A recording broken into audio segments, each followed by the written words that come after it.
Hello दोस्तों, एक बार फिर से स्वागत है आपका हमारे यूट्यूब चैनल में। तो आज का जो है टॉपिक फिर से एक बार बीएड फर्स्ट सेमेस्टर का एक और असाइनमेंट हम आपके सामने लेके आए हैं।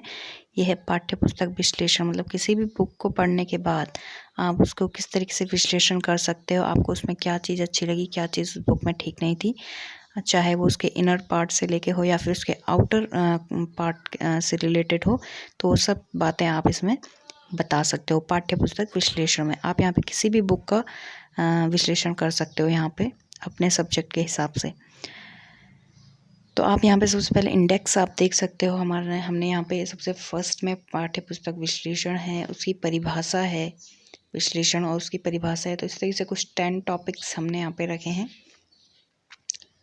और यहाँ पे सामान्य सूचना, उसके आवरण पृष्ठ से रिलेटेड सूचना है, बाल केंद्रित क्या क्या टॉपिक्स उसमें यूज़ किए गए हैं, उनसे रिलेटेड भी सूचना है। यहाँ पे हम इनके बारे में भी हम डिस्कस करेंगे। तो सबसे पहला जो हमारा टॉपिक है वह है पाठ्य पुस्तक का अर्थ। तो सबसे पहले हम इसके अर्थ को बताएंगे कि आखिर इसका अर्थ क्या होता है। तो आप यहाँ पे एक थीम देख सकते हैं। मैंने किस तरीके का थीम का यूज़ किया है। मैंने एक ओपन मतलब एक बुक इस तरीके से ऐसा लग रहा है जैसे ये बुक हुई है, और फिर हमने इसके अंदर अपना इंट्रो पार्ट रखा हुआ है जितना भी हमने इसके बारे में लिखना है। तो पाठ्य पुस्तक किसी भी ज्ञान के भाग के अनुदेशों का संग्रह होता है। पाठ्य पुस्तक का निर्माण विद्यालयों की मांग के अनुसार होता है। सभी पाठ प्रकार की पुस्तकें जो विद्यालय के प्रयोग में आती हैं पाठ्य ज्ञान पुस्तक कहलाती हैं या फिर पाठ्य पुस्तक कहलाती हैं। तो आप देख सकते हैं हमने यहाँ पे थोड़ा बहुत इसके बारे में लिखा है। आप यहाँ पे वीडियो को पॉज कर सकते हैं अगर आपको यही चीज़ आपको लिखनी है अपने उसमें भी, आप इससे ही कुछ टॉपिक्स लेना चाहते हो तो। नेक्स्ट है यहाँ पे पाठ्य पुस्तक जो है उसकी परिभाषा हमने यहाँ पे लिख रहे हैं। तो यहाँ पे मैंने 4 डेफिनेशंस इसकी दी गई हैं। यहाँ पे बैकॉन के अनुसार है, पाठ्य पुस्तक वह किताब है जो बालकों के बौद्धिक विकास में सहायक होती है।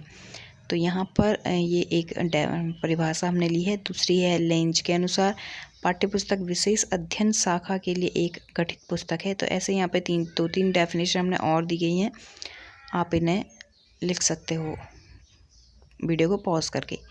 और अगर वीडियो आपको पसंद आ रही है तो इसे लाइक ज़रूर करें और चैनल को सब्सक्राइब ज़रूर करें। नेक्स्ट टॉपिक है पाठ्य पुस्तक विश्लेषण। तो यहाँ पे भी मैंने वही थीम रखा है, उसी थीम पे बेस्ड हम चल रहे हैं।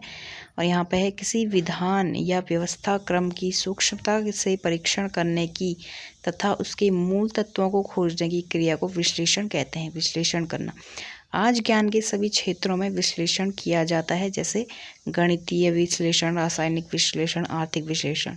तो यहाँ पे जो पाठ्य पुस्तक के विश्लेषण है इसे हमने 2 भागों में बांटा है। आप देख सकते हैं पाठ्य पुस्तक का आंतरिक विश्लेषण और बाह्य विश्लेषण। अब आंतरिक में क्या आएगा, जो पाठ्य पुस्तक की विषय वस्तु है, मतलब उसके अंदर क्या चीज़ हम पढ़ने वाले हैं, रोचकता कैसी है, पाठों का क्रम कैसा है, पाठों का आकार कैसा है, रचनात्मक सरल भाषा। तो ये सारी चीज़ें आंतरिक विश्लेषण में आती हैं। और इसके बाह्य विश्लेषण में आते हैं उसका पृष्ठ कैसा है, उसका आवरण कितना सौंदर्य है, और उसका में मतलब पुस्तक का आकार कैसा है, उसका प्राइस कितना है, उस सब के लिए अफोर्डेबल है या नहीं है। तो ये सारी चीज़ उसके बाहरी उसमें आती हैं।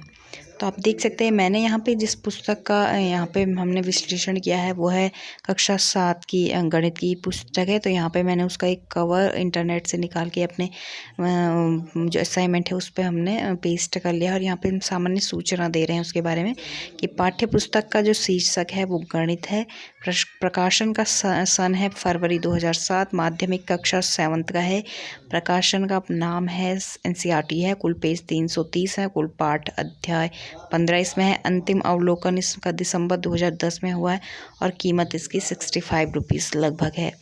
तो ये हमने उसके बारे में कुछ उसके बाह्य आवरण के बारे में हमने बताया।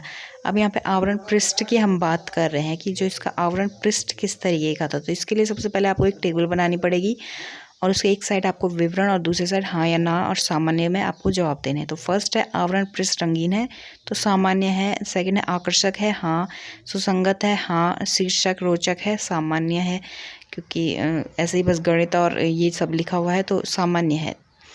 तो नेक्स्ट पेज में हमने यहाँ पे एक और टाइप्स ऑफ एंगल्स यहाँ पे कुछ दिखाए हुए हैं। उस बुक से रिलेटेड आपको यहाँ पे कोई भी पिक्चर यहाँ पे पेस्ट करनी है। और यहाँ पे फर्स्ट टॉपिक है बाल केंद्रित, मतलब जो भी हमने पढ़ा है उस बुक के अंदर क्या वो बाल केंद्रित है, बच्चों को ध्यान में रख कर के वो पुस्तक बनाई गई है।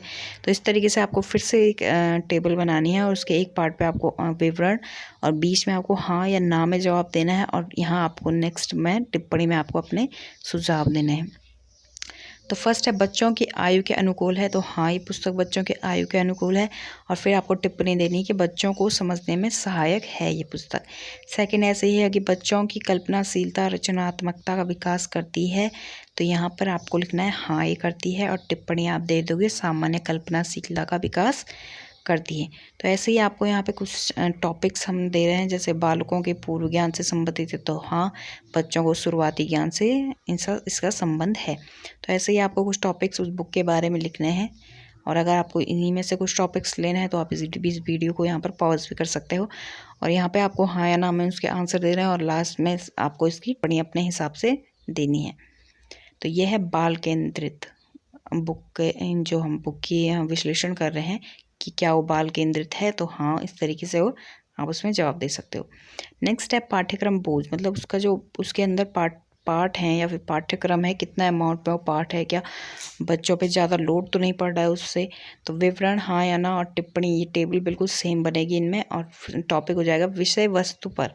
विषय वस्तु की भाषा सरल है, तो हाँ इस पुस्तक की भाषा सरल है। विषय वस्तु बच्चों की आयु के अनुकूल है, हाँ यह इन बच्चों की आयु के अनुकूल है। तो यहाँ पे अब आपको विषय वस्तु यानी कि उस बुक से रिलेटेड जो भी टॉपिक हम बच्चों को पढ़ाते हैं उससे रिलेटेड आपको यहाँ पे जानकारी देनी है। तो यहाँ पे अब हम आगे बढ़ेंगे तो इसका नेक्स्ट टॉपिक जो है वो है उत्पादन और नक्शा। यहाँ पे हमने एक और शेप यहाँ पे लगाई है उसी बुक से रिलेटेड। उत्पादन और नक्शा मतलब उसका जो उत्पादन किया गया है और जो उसमें नक्शे लेआउट्स जो उसमें बने हुए हैं क्या वो ठीक है। तो विवरण वही आएगा कि कागज़ की गुणवत्ता कैसी है, तो सामान्य है, कागज़ की गुणवत्ता सामान्य है। बाइंडिंग टिकाऊ है, हाँ बाइंडिंग मजबूत और टिकाऊ है। और इस तरीके से आपको यहाँ पर कुछ जो अपने उस बुक से रिलेटेड आपको अपने विवरण देने होते हैं।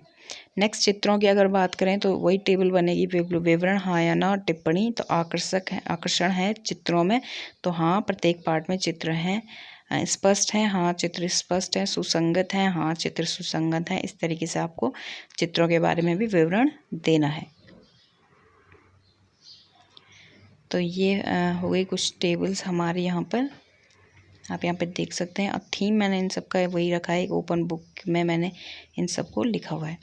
नेक्स्ट टॉपिक हमारा है सुझाव। अब इस बुक को पढ़ने के बाद अगर आपको कुछ सुझाव देने हैं, मान लो आपको कोई पिक्चर ठीक नहीं लगी है वहाँ पर, तो आप सुझाव दे सकते हो कि इस बुक में जो चित्रों का यूज़ किया गया है वो सुसंगत नहीं है, या फिर अगर है तो आप वो भी दे सकते हो कि ये अच्छा है और क्या चीज़ आपको उसमें और सही करने के लिए चाहिए, मतलब उस बुक को और भी अच्छा बनाने के लिए चाहिए, वो आप इसमें सुझाव दे सकते हो। कि जैसे यहाँ पे दिया गया, गणित ऐसी विधाओं का समूह है जो संख्याओं, मात्राओं, परिणामों, रूपों और उसके आपसी रिश्तों, गुण, स्वभाव आदि का अध्ययन करती है। गणित की कई शाखाएं हैं, अंकगणित, रेखागणित, त्रिकोणमिति, बीजगणित।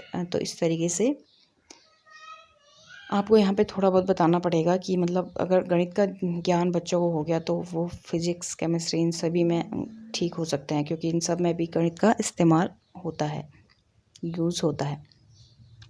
नेक्स्ट है निष्कर्ष पे हम पहुँचते हैं। तो यह पाठ्य पुस्तक विभिन्न प्रकार के ज्ञान का बोध कराती है। इस गणित की पाठ्य पुस्तक में कुल 15 अध्याय हैं जो बालकों की आयु के अनुरूप रखे गए हैं। अब यहाँ पे आपको निष्कर्ष देना है इस बुक के हिसाब से कि क्या चीज़ इसमें ठीक है। इसमें बालकों के इसमें अनुरूप रखे गए हैं। इससे बालकों में दशमलव समीकरण का ज्ञान, रेखा और कोण, त्रिभुजों की सर्वांग समता, परिमेय संख्याएं, परिमाप और क्षेत्रफल, बीजीय, व्यंजक, घातांक एवं ठोस आकारों का चित्रण को जानने का विकास होगा। तो ये सारे के सारे जो भी टॉपिक्स मैंने अभी लिए हैं, ये सारे के सारे चैप्टर हैं इस बुक के अंदर। जो इन चैप्टर को पढ़ने के बाद मतलब बालकों का जो है विकास होगा, उनके दिमाग का विकास होगा। तो ये हमारा सारा का सारा निष्कर्ष है। आप देख सकते हैं, आप इसमें थोड़ा और भी लिख सकते हैं। अगर आप थोड़ा और ज़्यादा सर्च करेंगे तो गूगल में इसके बारे में और ज़्यादा मिल जाएगा, किस तरीके से आप निष्कर्ष तो खैर आपको अपने हिसाब से लिखना पड़ता है, पर और चीज़ें जैसे डेफिनेशंस हो गई या फिर इस विश्लेषण की परिभाषा हो गई, इन चीज़ों को। तो ऐसे ही वीडियोज़ को पाने के लिए चैनल को लाइक शेयर सब्सक्राइब